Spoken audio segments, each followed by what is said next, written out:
Hello students, आज हम अपना नया टॉपिक स्टार्ट करते हैं जो कि है मीटर ब्रिज। ठीक है, सबसे पहला क्वेश्चन इसमें बनता है कि मीटर ब्रिज होता क्या है। तो इसका डायग्राम देखिए। इस डायग्राम में ये एक मीटर स्केल दिया हुआ है, ठीक है, जिसे एक लकड़ी के तख्ते पर या लकड़ी के बोर्ड पर लगाया जाता है और इस मीटर स्केल के सहारे 1 मीटर लंबा, ठीक है, 1 मीटर लंबा रेजिस्टेंस वायर इस मीटर स्केल के सहारे लगा होता है। इस मीटर स्केल के दोनों किनारों पर 2 एल आकार की स्ट्रिप्स, 2 एल आकार की पत्तियां लगी होती है। बीच में थोड़ा सा गैप छोड़ के फिर एक पत्ती लगी होती है। ठीक है, इस तरीके से साइड में 2 एल आकार के स्ट्रिप्स और बीच में एक सिंपल स्ट्रिप लगी होती है। जो 2 एल आकार के स्ट्रिप है उन पे कनेक्शन के लिए अपने यहाँ जो स्क्रू लगे होते हैं, बीच में 3 स्क्रू लगे होते हैं बीच वाली स्ट्रिप पर। ठीक है, ये होता है मीटर ब्रिज। अब बात ये आती है ये काम क्या आता है। मीटर ब्रिज अननोन रेजिस्टेंस को निकालने में काम आता है। प्रिंसिपल इसका वही है जो व्हीटस्टोन ब्रिज का प्रिंसिपल है। मतलब जब ब्रिज बैलेंस कंडीशन में होगा तब इसकी कॉरेस्पॉन्डिंग साइड में लगे प्रतिरोधों का अनुपात हमेशा क्या रहेगा, बराबर रहेगा। ठीक है, सेम वही प्रिंसिपल होगा जो व्हीटस्टोन ब्रिज है। तो ये व्हीटस्टोन ब्रिज के प्रिंसिपल पर वर्क करता है। इसमें 1 मीटर लंबा रेजिस्टेंस वायर लगा होता है जो कि 1 मीटर स्केल के सहारे लकड़ी के तख्ते पर लगा होता है। ठीक है, इस लकड़ी के तख्ते पर किनारों पर 2 एल आकार की स्ट्रिप्स लगी होती है, बीच में एक सिंपल नॉर्मल स्ट्रिप लगी होती है जिन पे कनेक्शन के लिए स्क्रूज लगे होते हैं, पेचेज लगे होते हैं। अब बात ये आती है कि इसमें वो 4 साइड्स कहाँ है मीटर ब्रिज की, जो कि व्हीटस्टोन ब्रिज वाली 4 साइड्स कहाँ है। व्हीटस्टोन ब्रिज में अपने 4 साइड लगाई है, ठीक वही साइड देखिए।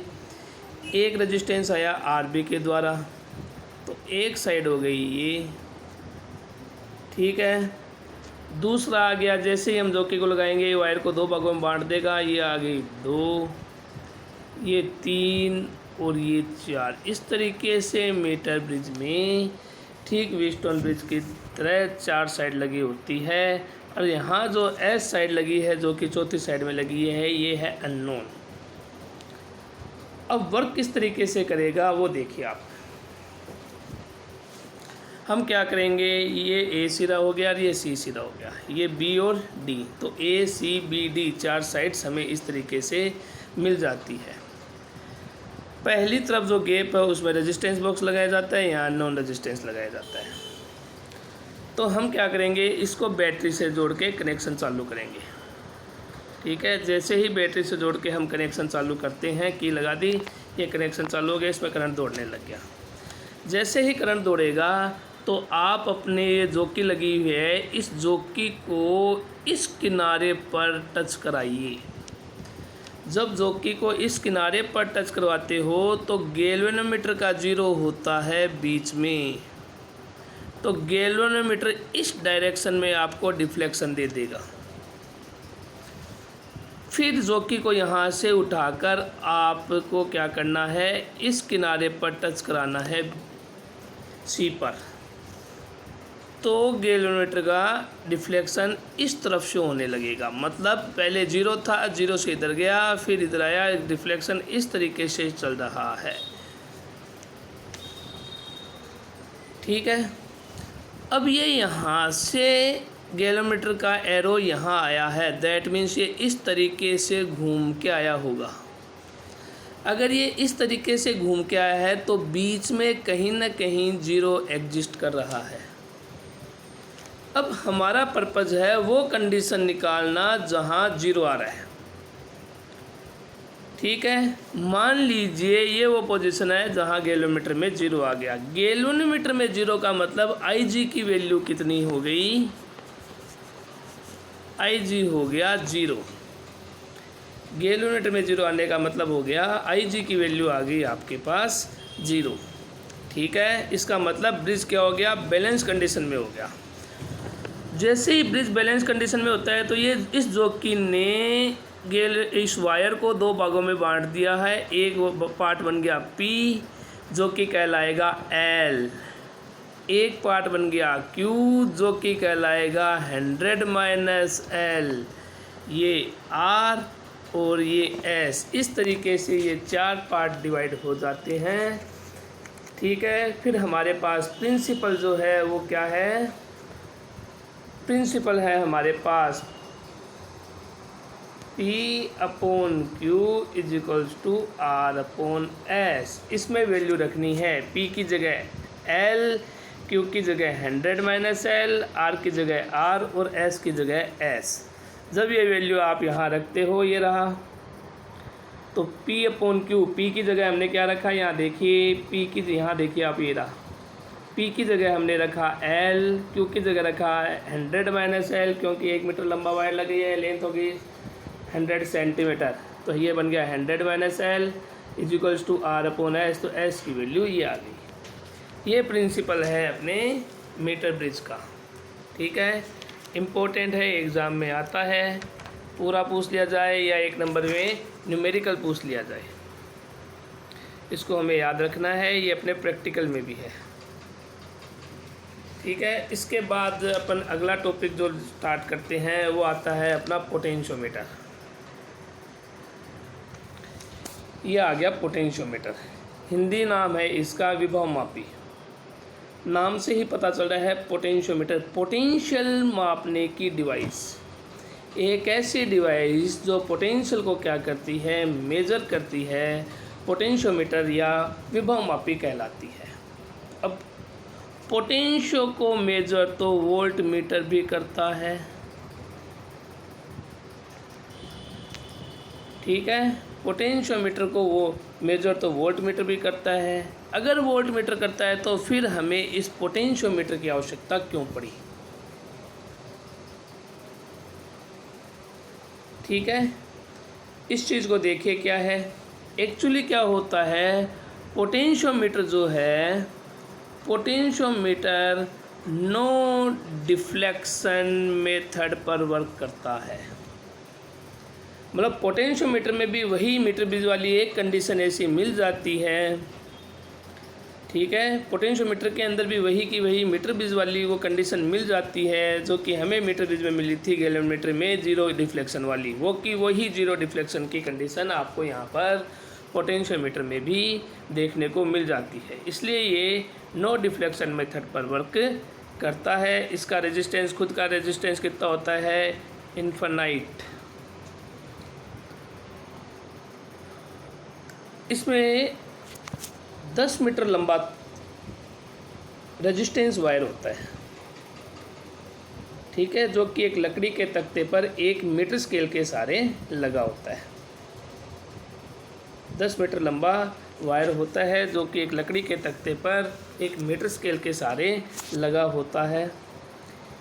अब इस पोटेंशियोमीटर में करंट फ्लो कराने के लिए हमने क्या किया, पोटेंशियोमीटर के ए सिरे को हम जोड़ेंगे बैटरी के पॉजिटिव से, बैटरी के नेगेटिव को की से, की को रियोस्टेट से, और जिसे हम पोटेंशियोमीटर के बी सिरे से जोड़ देंगे। जैसे ही की में डाट लगाते हैं पूरे सर्किट में करंट दौड़ने लग जाता है।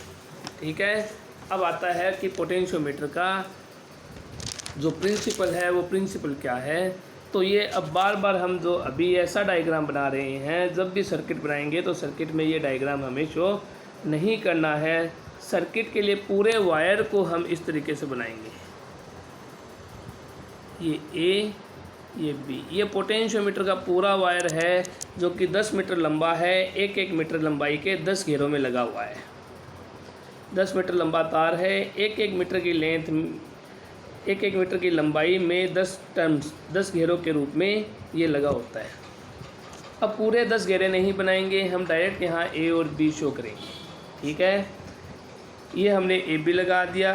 इस पोटेंशियोमीटर के ए सिरे के साथ हमने लगा दी एक बैटरी, बैटरी के साथ हमने लगा दिए की के साथ हमने लगा दिया एक रियोस्टेट धारा नियंत्रक, और इसको हमने जोड़ दिया पोटेंशियोमीटर के बी सिरे से। इसे बोलते हैं प्राइमरी सर्किट ऑफ पोटेंशियोमीटर। ये हमेशा इसी तरीके से बनेगा, ये कहलाएगा प्राइमरी सर्किट ऑफ पोटेंशियोमीटर, विभवमापी का प्राथमिक परिपथ।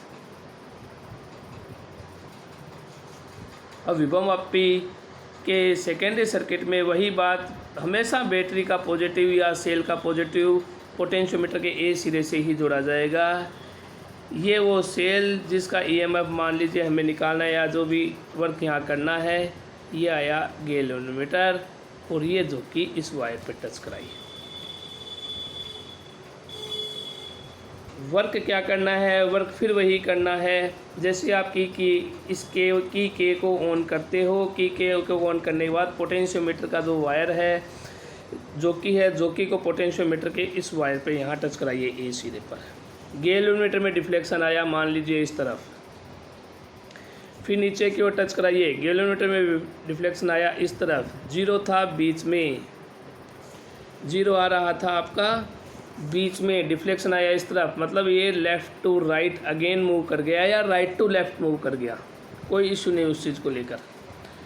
ठीक है, तो फिर जीरो आएगा, हमें वो जीरो वाली कंडीशन देखनी है। वो कंडीशन कहलाएगी पोटेंशियोमीटर की लेंथ, वो कहलाती है balanced length of the potentiometer, विभवमापी की संतुलित लंबाई कहलाएगी वो। Balanced length of the potentiometer, वो जो लेंथ है वो पोटेंशियोमीटर की बैलेंस्ड लेंथ कहलाएगी।